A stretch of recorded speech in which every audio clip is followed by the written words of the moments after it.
Olá, seja muito bem-vindo. Eu sou Eduardo Denis, eu sou neurocientista, sou casado com a Denise, pai da Biscoito e da Biju, e hoje eu vou falar sobre processos de aprendizado, como maximizar isso. Essa aula ela faz referência ao módulo 3 da pós-graduação de Neurociência da Faculdade Descomplica. 50% daquilo que nós somos é uma herança genética. O que é isso? Então, eu venho herdando coisas dos meus avós, bisavós, geneticamente. Então, metade daquilo que eu sou está muito escrito, já está escrito, né, no meu código genético. E a segunda parte, que é uma parte que é a que eu quero conversar com vocês aqui, está muito ligado ao ambiente, a forma que a criança, que as pessoas são expostas ao ambiente. Então, aqui o negócio é 50-50. Como que a gente consegue modular esse 50-50 para que nós tenhamos pessoas melhores? Para que entendamos isso, é importante entender processos que acontecem naturalmente em todos os seres humanos. Primeira coisa, na primeira infância, lá quando a criança é bem pequenininha, nós temos um sistema de circuitaria completamente ligado, tá bom? A cabeça dela, as conexões sinápticas, elas estão todas ligadas. Então você imagina uma cidade inteira ligada. Do ponto de vista, né, de aprendizado, isso é muito bom, porque é como se ela tivesse iluminada, toda uma cidade fica mais fácil para chegar em qualquer lugar. Com o passar do tempo, essa circuitaria ela precisa desligar para poder economizar energia. Então acontece um processo chamado poda neural ou poda neuronal, onde você avalia aquilo que é utilizado, aquilo que não é utilizado, aquilo que é de mais valia, então eu preciso deixar uma via muito acesa aqui, aquilo que não é tão importante, então eu deixo só uma luzinha fraquinha, e aquilo que eu não utilizo, eu vou lá e desligo, como chorar para comer. Isso é muito importante lá no começo. Depois, com o processo de aprendizado, essa informação, eu choro para ter comida, não faz mais sentido. Então, essa poda precisa acontecer, tá bom?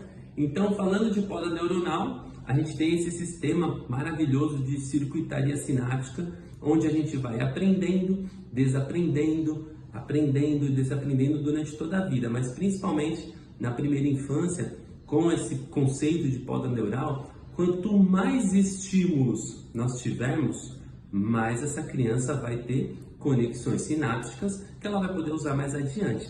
Então, ambientes ricos favorecem as conexões sinápticas ou a plasticidade passiva. Então, na primeira infância, a criança tem um conceito, né? A gente tem um conceito chamado de plasticidade passiva, onde ela vai aprendendo e vai absorvendo de maneira muito mais fácil. Então, se você quer ter um filho que fale inglês com uma fluência melhor, coloque ele para fazer línguas na primeira infância. Ele vai aprender com muito mais facilidade e o mais legal, sem sotaque. Então, se vocês dois forem aprender inglês, você vai ver que ele vai aprender mais rápido e melhor do que você. Porque você precisa de um negócio chamado plasticidade ativa. E eu tenho que forçar para aquele negócio acontecer, tá bom? Então, ambiente e relacionamento. 2 pontos aqui que eu quero tratar com você. O primeiro, mas não menos aqui importante, né? O ambiente. Os pais são maestros dos seus filhos. Então, ele precisa saber como conduzir essa criança. Colocando crianças em ambientes favoráveis, a criança desenvolve mais. Lembra que eu estou cuidando daqueles 50%?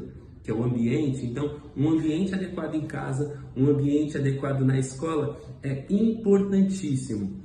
Agora, um pouquinho antes, dando um passinho para trás, eu vou falar sobre o pré-natal. Conceito que eu desenvolvi chamado pré-natal cognitivo.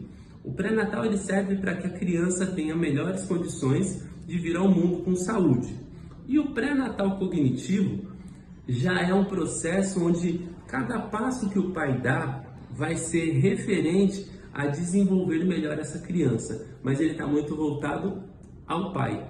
Imagine um programa de educação continuada de 9 meses, onde eu vou ensinar para o pai processos cognitivos, estrutura cerebral, como que é formada uma conexão sináptica, poder dos alimentos na gestação, o que ele come ou o que a criança é o que a mãe come. Imagine como que a criança não nasceria, como que seriam as conexões sinápticas dessa criança. E depois disso, depois de nascido, outra coisa também interessantíssima, acompanhamento dos pais durante todo o período de primeira infância. Então, aprendendo a lidar com os desafios, a criança não sabe o que é futuro. Então, você precisa aprender moedas de troca com essa criança, porque você fala para ela assim, você não vai ter tal coisa lá na frente. Ela ainda não consegue entender isso. Acompanhamento no desenvolvimento, reforço positivo em vez de reforço agressivo. Então, quando ela faz alguma coisa errada, valorização do processo e não do resultado. Tem diversos estudos falando sobre isso, para que você consiga criar um ambiente mais favorável para essa criança durante o processo, tanto de gestação, por isso que eu brinquei aqui chamando de pré-natal cognitivo e pós-natal cognitivo, e depois na primeira infância ali para ela ter desenvolvimentos melhores, tá bom? Eu fico por aqui, eu espero que você tenha curtido essa aula muito curtinha aqui, eu espero que você tenha curtido, que tenha clareado algumas coisas sobre o processo de desenvolvimento. Um abraço e até a próxima!